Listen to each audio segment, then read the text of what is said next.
ബദരീങ്ങളോടുള്ള സ്നേഹം കാണിക്കാൻ, ബദരീങ്ങളോടുള്ള മഹബത്ത് കാണിക്കാൻ അവരുടെ ജീവിതത്തെ പകർത്തേണ്ടതിന് പകരം ബദരീങ്ങളുടെ പേരിൽ സമൂഹത്തിൽ അനാചാരങ്ങൾ കൊണ്ടുവരികയാണ് ചെയ്തത്. ശിർക്കൻ വിശ്വാസങ്ങൾ വരെ കൊണ്ടുവന്നു. അള്ളാന്റെ ഖുർആൻ പിന്നെയും പറഞ്ഞു, വഅന്നൽ മസാജിദ ലില്ലാഹ്, പള്ളികൾ അല്ലാഹുക്കുള്ളതാണ്. ഫലാ തദ്ഉ മഅല്ലാഹി അഹദാ. നിങ്ങൾ ഇന്ന് വീട്ടിൽ പോയിട്ട് നാട്ടിൽ പോയിട്ട് നിങ്ങൾ ശമ്പളം കൊടുക്കുന്ന, നിങ്ങൾ വരിസംഖ്യ കൊടുക്കുന്ന നിങ്ങളുടെ പള്ളിയിലെ ഉസ്താദിനോടൊരു സംശയം ചോദിക്ക്. വിശുദ്ധ ഖുർആനിലെ സൂറത്തുൽ ജിൻ എന്ന അധ്യായത്തിൽ ഇങ്ങനെ ഒരു ആയത്തുണ്ടോ? വഅന്നൽ മസാജിദ ലില്ലാഹ്, പള്ളികൾ അല്ലാഹുക്കുള്ളതാണ്.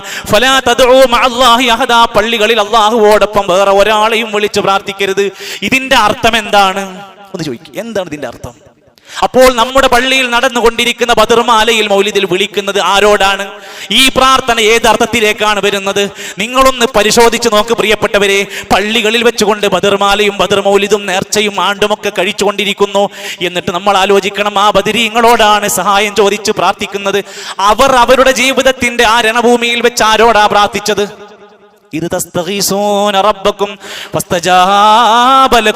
നിങ്ങൾ അവിടെ വെച്ചുകൊണ്ട് അള്ളാഹിനോട് ഇസ്തിഗാസ ചെയ്ത് പ്രാർത്ഥിച്ചപ്പോ അല്ലാഹു തആല നിങ്ങൾക്കതാ പ്രാർത്ഥനക്ക് ഉത്തരം നൽകിയിരിക്കുന്നു.